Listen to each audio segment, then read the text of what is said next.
നിങ്ങളിപ്പോൾ ആസ്തി ഫണ്ടിലേക്ക് നമ്മളെ ലൈബ്രറി ഉണ്ട്, 30,000 ബുക്സ് ഉണ്ട്. അതിലേക്ക് എന്തെങ്കിലും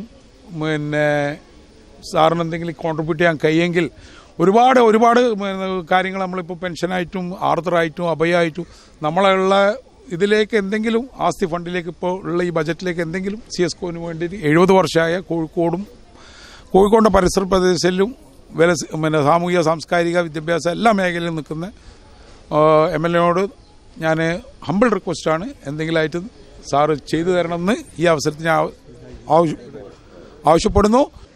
അതൊരു ആരോഗ്യ രംഗത്ത് നമുക്ക് ഒരു ക്ലിനിക് ഉണ്ട്. 4 ഡോക്ടേഴ്സിൻ്റെ സേവനങ്ങൾ നമ്മൾ ഉപയോഗപ്പെടുത്തിക്കൊണ്ടിട്ട് സൗജന്യമായിട്ട് നമ്മൾ പരിശോധന നടത്തുകയും ലാബറട്ടറി സൗകര്യങ്ങളുള്ള ഒരു ക്ലിനിക്കാണ് നമ്മൾ നടത്തിക്കൊണ്ടിരിക്കുന്നത്.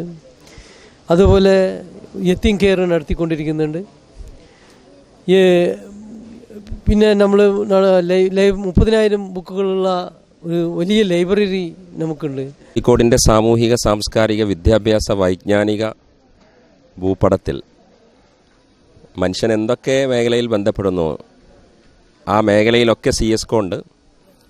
മതമുണ്ട്, അറിവുണ്ട്, ചാരിറ്റി ഉണ്ട്, വെൽഫെയർ ഉണ്ട്, എല്ലാം ഉണ്ട്.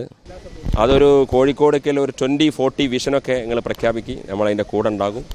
നമുക്ക് സന്തോഷമാണ്, നമ്മളിവിടെ ഉണ്ടാകുന്ന സമയത്ത് ഇതൊക്കെ നടക്കുന്നത് സന്തോഷമാണ്. ഓക്കെ, എനിവേ എല്ലാവർക്കും സ്നേഹം.